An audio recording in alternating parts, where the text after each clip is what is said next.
waktu-waktu terkabulnya doa itu sepertiga malam terakhir. Kemudian saat azan dan sesudahnya, antara azan dan iqamah. Kemudian setelah melaksanakan sholat wajib. Tadi setelah zikir tadi, ya silahkan berdoa. Ya, di situ waktunya doa kita diijabah. Kemudian saat imam naik ke atas mimbar pada hari Jumat hingga selesainya sholat Jumat tersebut. Kemudian saat-saat terakhir setelah waktu asar pada hari Jumat. Nah, itulah diantara waktu terkabulnya doa. Nah, doa itu dianjurkan dengan menyebut dengan sifat-sifat Allah, dengan asma Allah. Ya, Nabi SAW beliau bersabda, laqad sa'alallaha bil ismil a'dami alladhi idza su'ila bihi a'ta wa idza du'iya bihi ajaba. Orang itu memohon kepada Allah dengan namanya yang agung. Jika namanya itu digunakan untuk meminta, niscaya akan diberi. Dan jika digunakan untuk berdoa, niscaya doanya itu dikabulkan.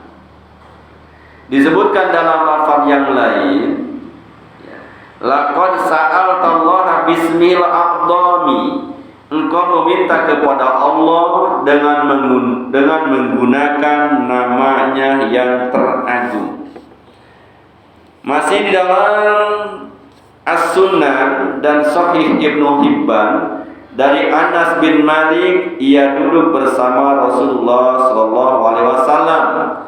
Sementara tidak jauh dari mereka ada laki-laki yang sedang sholat. Dan kemudian laki-laki itu berdoa, ya Allah, aku memohon kepadamu karena engkaulah pemilik segala puji. Tidak ada ilah yang berhak diibadahi kecuali engkau, yang maha pemberi serta pencipta langit dan bumi. Wahai pemilik keagungan dan kemuliaan, wahai zat yang maha hidup lagi selalu mengurus semua makhluk. Maka Nabi SAW bersabda, laqad sa'alallaha bismihil azim alladzi idza du'iya bihi ajaba wa idza su'ila bihi a'ta. Ia telah benar-benar memohon kepada Allah dengan menggunakan namanya yang paling agung. Jika nama itu digunakan untuk berdoa, niscaya akan dikabulkan. Dan jika nama itu digunakan untuk meminta, niscaya akan diberi. Kedua hadis ini juga dicantumkan oleh Ahmad dalam musnadnya. Ya. Nah, di dalam Jami'ut Tirmizi dari Asma binti Yazid dinukilkan bahwa Nabi SAW beliau bersabda, Ismullahil a'dhamu fi hatainil ayataini wa ilahukum ilahu wahid la ilaha illa huwar rahmanur rahim wa fatihati Ali Imran alif lam mim Allahu la ilaha illa huwal hayyul qayyum. Nama Allah yang paling agung terdapat dalam dua ayat ini. Dan Rabbmu adalah Rabb yang Maha Esa. Tidak ada ilah selain Dia yang Maha Pengasih, Maha Penyayang. Itu Al-Quran surat Al-Baqarah ayat 163. Wa ilahukum ilahu wahid. Ini adalah nama Allah yang paling agung. La ilaha illa huwa rahmanur rahim. Artinya apa? Dan Rabbmu adalah Rabb yang Maha Esa. Wa ilahukum ilahu wahid. Rabbmu adalah Rabb yang Maha Esa, Rabb yang Maha Tunggal. Ya. La ilaha illa huwa rahmanur rahim. Tidak ada ilah selain Dia yang Maha Pengasih, Maha Penyayang. Dan di dalam pembukaan surat Ali Imran, yaitu ayat keberapa? Ayat 1 dan ayat 2. Bunyi ayatnya Alif Lam Mim. Terus ayat keduanya Allahu la ilaha illa huwal hayyul qayyum. Alif Lam Mim.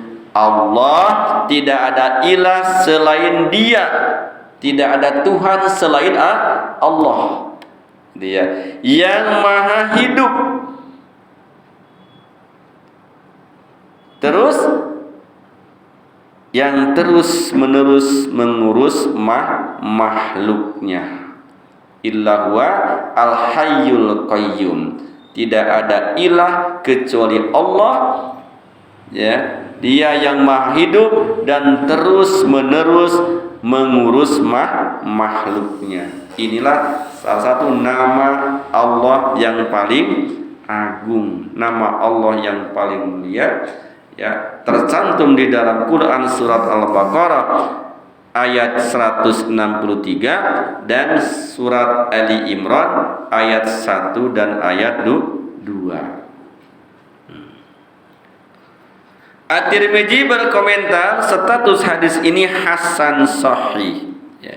Di dalam Musnad Imam Ahmad dan Sahih Al-Hakim dari hadis Abu Hurairah, Anas bin Malik dan Rabi'ah bin Amir radhiyallahu an dari Nabi, beliau bersabda, senantiasalah mengucapkan ya dal jalali wal ikram, wahai pemilik keagungan dan kemuliaan. Jadi kalau berdoa, ya, senantiasa berdoa dengan nama-nama Allah yang agung. Salah satunya tadi, kemudian menyebut ya dal jalali wal ikram, wahai pemilik keagungan dan kemuliaan. Maksudnya, ya, akrabkanlah diri kalian dengan bacaan zikir tersebut dan bacalah zikir tersebut, ya, setiap saat. Ya, baca terus zikir tersebut, kalimat ya dal jalali wal ikram. Hafal enggak? Mudah. Coba. Ya dal jalali wal. Di dalam Jami'ut Tirmizi dari hadis Abu Hurairah radhiyallahu anhu, ia berkata, jika Nabi ditimpa perkara yang membuatnya gundah, beliau menengadahkan wajahnya ke langit. Demikian pula ketika bersungguh-sungguh dalam berdoa, beliau mengucapkan ya hayyu ya qayyum. Artinya apa? Wahai Zat yang Maha Hidup lagi selalu mengurus semua makhluknya. Ya hayyu ya qayyum. Coba bareng. Ya hayyu ya qayyum. Masih dalam Jami'ut Tirmizi dari hadis Anas bin Malik radhiyallahu anhu, ia berkata, jika sedang ditimpa perkara yang membuatnya sedih, Nabi mengucapkan ya hayyu ya qayyum bi rahmatika astaghiitsu. Wahai Zat yang Maha Hidup lagi selalu mengurus semua makhluk, dengan rahmat-Mu aku memohon pertolongan. Jadi kalau lagi banyak masalah, ya, banyak kesedihan, maka berdoalah dengan doa yang dicontohkan oleh Nabi, ya, dengan menyebut nama Allah yang Maha Agung. Ya Hayyu Ya Qayyum, Ya Hayyu Ya Qayyum bi rahmatika astaghits. Dicatat tuh biar hafal, ya. Dan di dalam Sahih Al-Hakim dari Abu Umamah radhiyallahu anhu, dari Nabi, beliau bersabda, Ismullahil a'zamu fi salasi suratin minal Qur'ani, Al-Baqarah wa Ali Imran wa Thaha. Nama Allah yang teragung terdapat dalam 3 surat Al-Quran, Al-Baqarah, Ali Imran, dan Thaha. Ulangi lagi. Nama Allah yang teragung terdapat dalam 3 surat Al-Quran. Di dalam surat Al-Baqarah, surat Ali Imran, dan surat Thaha. Dan di dalam surat Al-Baqarah ada ayat yang sangat agung, yang sangat mulia, ya, yang paling terkenal, yaitu ayat kursi. Itu nama Allah yang agung juga. Allahu la ilaha illa huwal hayyul qayyum. Hafal ya, ayat kursi mah semuanya hafal. Seperti hafalnya surat Al-Fatihah. Ya, pokoknya sambil apapun hafal. Al-Qasim berkata, aku mencarinya dan ternyata yang dimaksud adalah Al-Hayyu Al-Qayyum. Jadi nama Allah yang paling agung di dalam Al-Quran itu yaitu kalimat Al-Hayyu Al-Qayyum. Al-Hayyu artinya apa? Yang maha hidup, Al-Qayyum yang terus mengurus makhluknya. Enggak berhenti Allah mengurus makhluknya, ya. Di dalam Jami'ut Tirmizi dan Sahih Al-Hakim disebutkan dari Sa'ad bin Abi Waqqas bahwasanya Nabi sallallahu alaihi wasallam bersabda, "Da'watu dinuni idza idda'a wa huwa fi batnil huti alla ilaha illa anta subhanaka inni kuntu minadh dhalimin innahu lam yad'u biha muslimun fi syai'in qattu illa istajaballahu lahu." Doa Junnun itu terkenal doanya siapa? Nabi Yunus, ya. Saat Nabi Yunus berada di dalam perut ikan, ya, maka Nabi Yunus berdoa kepada Allah ketika beliau ada di dalam perut ikan. Apa doanya? La ilaha illa anta subhanaka inni kuntu minadh dhalimin. Jangan ini kuntum, ya. Ada gak yang sudah ini kuntum, ini kuntuman? Saya juga pas ngeliat, oh ini kuntu ya Pak. Namanya sadenge-denge cek kurang Sunda, sadenger-denger gitu kan. Makanya harus tahu ini kuntu bukan kuntum. Dari mana judulnya kuntum? Ya, ini kuntu minadh dhalimin. Coba bareng. La ilaha illa anta subhanaka inni kuntu minadh dhalimin.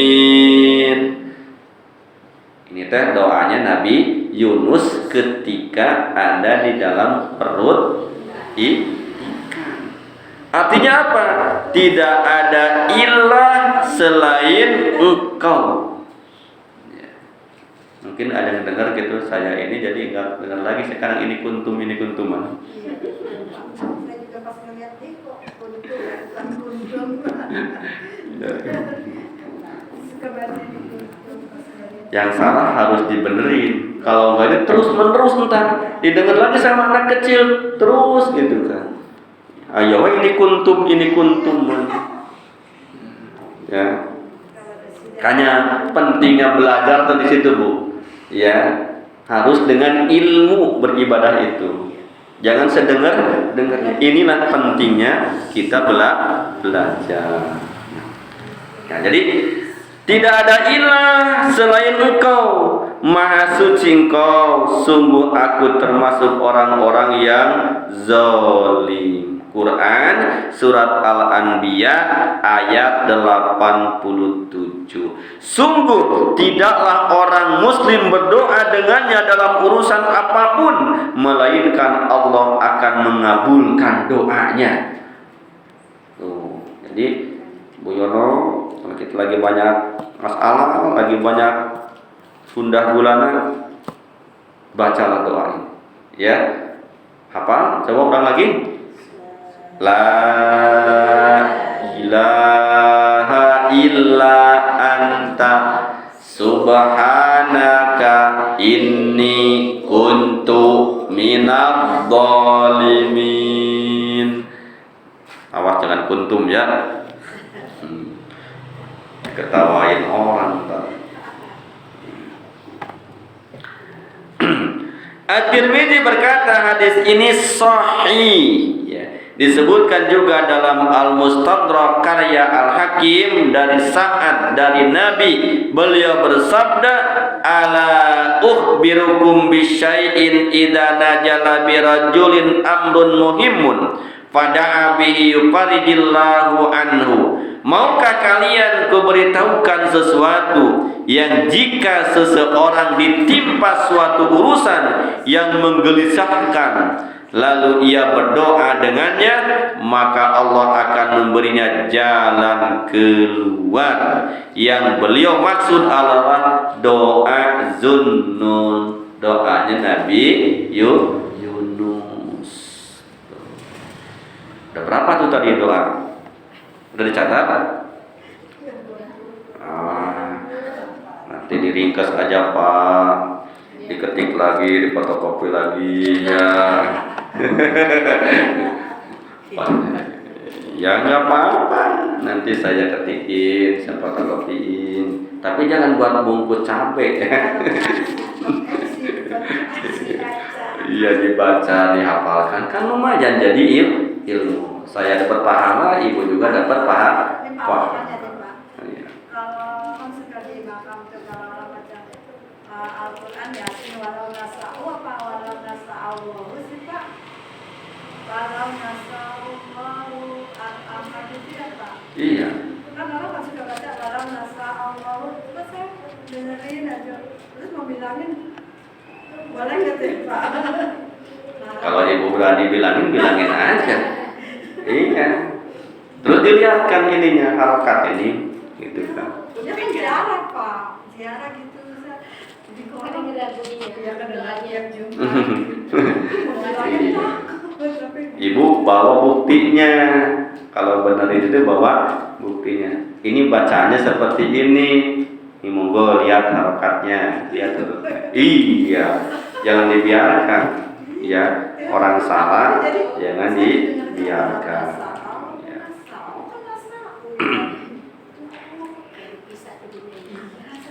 Oke ya. Nah, di dalam Sahih Al-Hakim masih dari Sa'ad radhiyallahu an, ia mendengar Nabi bersabda, hal adullukum ala ismillahil a'zami du'a Yunus.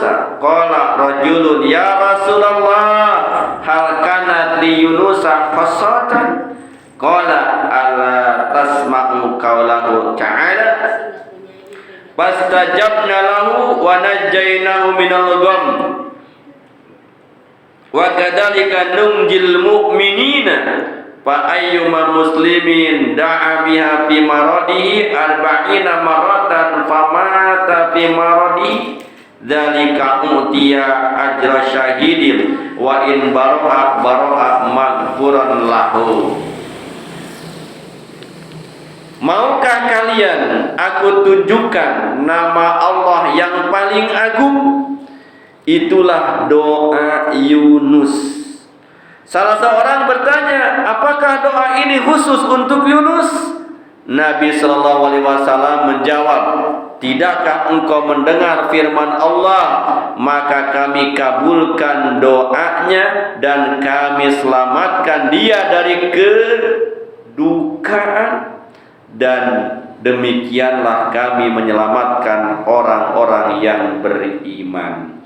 Quran surat Al-Anbiya ayat 88. Maka setiap muslim yang berdoa dengan doa tersebut ketika sedang sakit, ya dibaca doanya sebanyak 40 kali, lalu ternyata dia meninggal dunia, maka dia mendapatkan pahala orang yang mati syahid. Masya Allah. Adapun jika dia sembuh, maka dia sembuh dalam keadaan dosanya terampuni. Lagi sakit, membaca doa yang dibaca Nabi Yunus, maka kalau dia mati mendapatkan pahala seperti kan mati syahid. Kalau dia sehat, sembuh kembali, maka dosa-dosanya terampuni. Masya Allah. Ya, di dalam As-Sahihain dari Ibnu Abbas radhiyallahu anhu disebutkan bahwa saat mengalami kesusahan, Rasulullah sallallahu alaihi wasallam mengucapkan la ilaha illallahul azimul halim, la ilaha illallah rabbul arsyil azim, la ilaha illallah rabbus samawati sab'i wa rabbul ardi rabbul arsyil karim. Coba ikutin. La ilaha illallah. Ulang lagi. La ilaha illallahul azimul halim. Ha illallahul azimul halim. Halim. Bukan alim, halim. Ulang lagi. La ilaha illallahul azimul halim. Alimul halim, adimul halim. Lanjut. La ilaha illallah rabbul arsyil azim. La ilaha illallah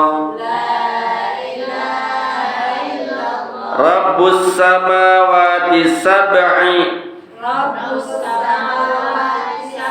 wa rabbul ardi rabbul arsyil karim. Artinya tidak ada ilah yang berhak diibadahi kecuali Allah, Rabb yang maha agung lagi maha penyantun.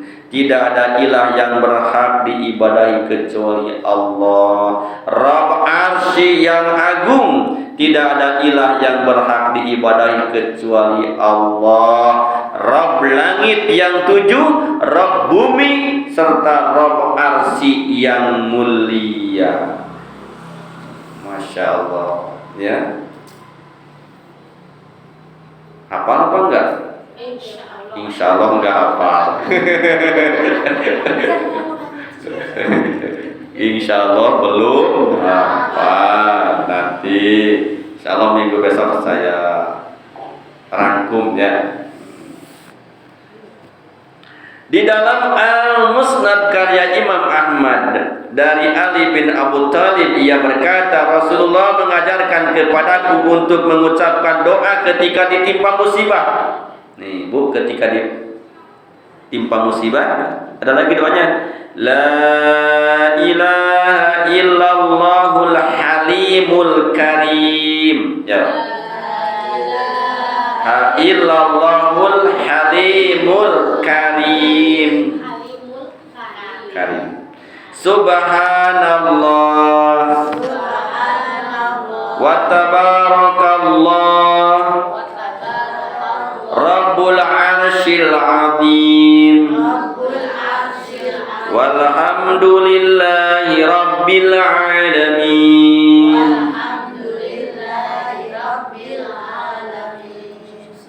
Kalimatnya mah sebenarnya kalimat mudah ya. Cuman urutan-urutannya aja yang mungkin yang masih ini ya. Mudah, kalimatnya bukan kalimat asing. Ya. Tidak ada ilah yang berhak diibadahi melainkan Allah yang Maha Penyantun lagi Maha Mulia, Maha Suci Allah dan Maha Tinggi. Rabb arsy yang agung serta segala puji bagi Allah, Rabb alam semesta.